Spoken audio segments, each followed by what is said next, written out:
Kedélyjavító gyakorlatsor. Ha ezt megcsinálod, fölfrissülsz és jobb lesz a kedved. Az első, a lefelé és a fölfelé néző kutyapóz dinamikus váltakozása. Belégzéssel fölfelé néző kutyapóz, kilégzéssel lefelé néző kutyapóz. Ebből lehet bármennyit csinálni, 8-at, 10-et, 12-t, amennyit éppen a fizikai állapotod bír.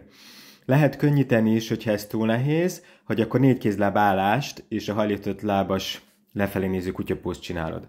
Majd statikusan is ki lehet tartani, a lefelé néző kutyapóz, itt vállszélességben a kéz, csípőszélességben a láb, fejmerence távolodik, a gerinc megnyúlik. Itt is lehet könnyítés, a térthajlítás.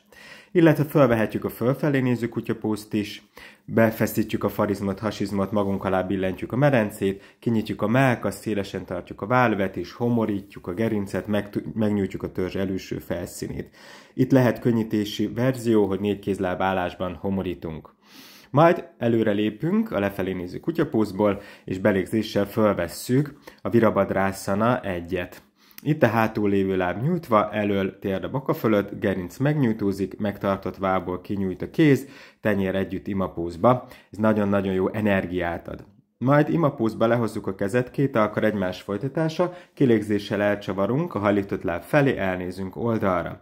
Hátul lévő láb sarkát tolom hátra, fejtetőmet tolom előre, elől a tér még mindig a boka fölött, gerinc hosszan megnyújtott, és így csavarjuk. Ha ez túl nehéz lenne, lent lévő kéz letesz, fönt lévő kéz az ég felé nyújt, ha még ez is nehéz, akkor a hátul lévő láb térdét le lehet tenni. Aztán belégzéssel fölemelkedek, kilégzéssel lejövök lefelé néző kutyapózba, és újból csinálhatok pár dinamikus váltást a lefelé és a fölfelé néző kutyapózból. Itt a darabszám megint rád van bízva, hogy mennyit bírsz, annyit csinálsz. Hihetetlen jól felfrissít ez a 2 póz váltakozása. Majd a gyakorlatsort a másik oldalra is megcsináljuk. Előre lépek a 2 kéz közé, belégzéssel fölemelkedek Virabhadrasana 1-be, hátul nyújtva a lábam, elől térd a boka fölött, merencét, mellkas törzset előre fordítom, megtartott merencéből nyújtózik a gerinc, megtartott vállból nyújtózik a kéz, orron keresztül folyamatosan puhán egyenletesen lélegzem. Hozom a kezem imapózba, 2 alkar egy vonalon, kilégzés, elcsavarok, elnézek oldalra a hajlított láb felé, rákanyakolok a lábamra, kinyújtóztatom a gerincoszlopomat, a fejem a hátul lévő láb sarkam távolodik, a tekintet fix ponton van, tartom az egyensúlyt és orron át lélegzek. Ha ez túl nehéz, lent lévő kéz lent, fönt lévő kéz fönt, vagy a hátul lévő láb térdét is le lehet tenni. Majd bontom a gyakorlatsort, belégzés Virabhadrasana 1, kilégzés, letesz a kéz, hátra lépek lefelé néző kutyapózba, és újra csinálhatok pár váltást a lefelé néző és a fölfelé néző kutyapóz között, illetve a dinamikus gyakorlásom után statikusan is megtarthatom újra pár légzésig a pózokat, ugye a fölfelé néző kutyapózt, vagy a lefelé néző kutyapózt.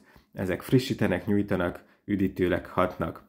Majd jön a 3-szög állás, nyitok egy akkora terpeszt, amilyen hosszú a lábam, lábfejeket jobbra elforgatom, majd hozom oldalsó középtartásba a kezemet, belégzéssel oldalra nyújtózom, kilégzéssel eldőlök, lent lévő kéz hát lábszárnak nyom, fönt lévő kéz fölfelé nyújt, ha megy fölfelé nézek, ha ez sok, akkor csak oldalra.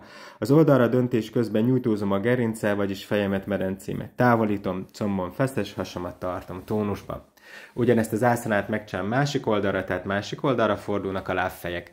Belégzéssel elnyújtózok oldalra, kilégzéssel pedig eldőlök, teljesen betámasztom a 2 kezem, nyújtózok a 2 karral 2 irányba, ahogy a gerinccel is 2 irányba. Az egész törzsemet egy picikét rotálom hátra fölfelé, hogy a merence öv síkjában legyen a törzsem.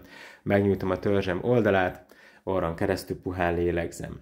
Majd állásba előre hajolok, de először behajlítom a térdem, kilégzéssel hajolok előre. Amikor előre hajoltam, alhas és a combtű legyen együtt, majd jövök alkarfogásba, megfogom az alkarokat, és teljesen ellazítom most a vállamat, a karomat, az arcomat, és lógok lefelé, hagyom, hogy a gravitáció a kezem és a fejem súlyát húzza lefelé, majd a kéztartást megcserélem, és így is lógok egy picit. Ez a gyakorlat remek módon megnyújtja a testem hátulsó felszínét, csendesít, nyugtat és frissít egyszerre. Így a fej lóg lefelé, a merence meg megtartott a helyzetében. Majd leveszem a kezem, bontom a gyakorlatot, és fölállok. Hát sok jó élményt kívánok ehhez a gyakorlathoz, és ha még több jogázást szeretnél, gyere fel a Selfness Yoga honlapra, itt van egy videótár több 100 videóval, mindenféle típussal, idővel, erővel szűrhető, vagy vannak online tanfolyamok is, kezdő, haladó, középhaladó, szenyoroknak, fogyasztóméregtanítő, hát mindenféle néz szét, gyere, várlak sok szeretettel!